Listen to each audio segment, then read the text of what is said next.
Halo Mu, bagi penikmat kopi, salah satu kopi paling unik dan kontroversial di dunia adalah kopi luwak. Kopi luwak merupakan kebanggaan Indonesia yang populer hingga mancanegara. Bahkan kopi ini dianggap sebagai kopi termahal di dunia. Biji kopi mentah bisa dijual dengan harga 1 juta rupiah per kilogram dan 6 juta rupiah untuk biji kopi luwak yang telah disangrai. Sungguh harga yang fantastis. Tapi kenapa kopi ini menjadi kontroversi? Mari kita bahas.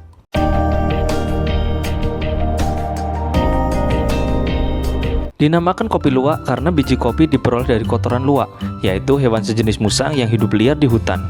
Hewan luwak adalah anggota keluarga Viverridae yang hidup di berbagai bagian Asia dan Afrika. Mereka adalah mamalia omnivora yang memiliki tubuh berukuran sedang. Ciri khas mereka adalah ekornya yang panjang dan berbulu tebal. Kopi luwak dianggap mahal karena proses produksinya yang unik. Proses pencernaan luwak memberikan rasa biji kopi yang khas, di mana asam dan protein dalam biji kopi berinteraksi dengan enzim dalam lambung luwak. Ini menghasilkan kopi dengan rasa yang lembut dan kurang pahit.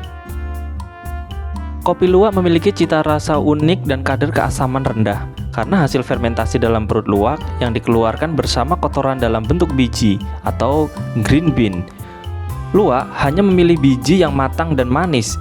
Biasanya luwak hanya memakan sekitar 10% sampai 30% buah kopi saja yang disediakan, dan melalui insting alamiahnya yang luar biasa itulah terciptalah kopi luwak yang sudah dijamin kualitasnya dan pasti sudah yang paling enak dan terbaik.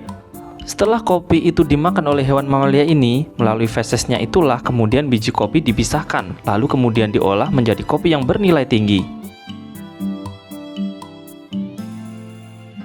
Lalu, kenapa kopi luwak ini menuai kontroversi? Kopi luwak menjadi kontroversial terutama karena masalah kesejahteraan hewan. Luwak atau musang luwak yang digunakan dalam produksi kopi ini seringkali ditangkap dari habitat alaminya dan dikurung dalam kondisi yang jauh dari standar kesejahteraan hewan. Mereka dipaksa makan buah kopi dalam jumlah besar untuk memproduksi biji kopi yang telah dicerna, yang kemudian dijual dengan harga tinggi. Proses produksi kopi luwak yang melibatkan hewan luwak telah menjadi sorotan dan menimbulkan kontroversi di kalangan pecinta kopi dan hewan. Beberapa pihak mengkhawatirkan kesejahteraan luwak yang dikurung dan dipaksa makan biji kopi. Selain itu, proses pengumpulan dan pembersihan feses luwak juga dikhawatirkan dapat mencemari lingkungan. Meskipun menuai kontroversi, minat terhadap kopi luwak terus meningkat di berbagai belahan dunia. Banyak orang tertarik untuk mencoba kopi ini karena keunikan dan keistimewaannya. Kopi luwak juga menjadi salah satu oleh-oleh khas dari beberapa daerah di Indonesia, seperti Bali dan Sumatera. Kopi luwak merupakan jenis kopi yang memiliki proses produksi unik dan rasa yang istimewa. Keunikan ini menjadikannya menarik bagi pecinta kopi di seluruh dunia. Namun, perlu diingat untuk memilih kopi luwak yang diproduksi secara etis dan berkelanjutan, serta memperhatikan isu kesejahteraan hewan dan kelestarian lingkungan. Saya Sastro, sampai jumpa.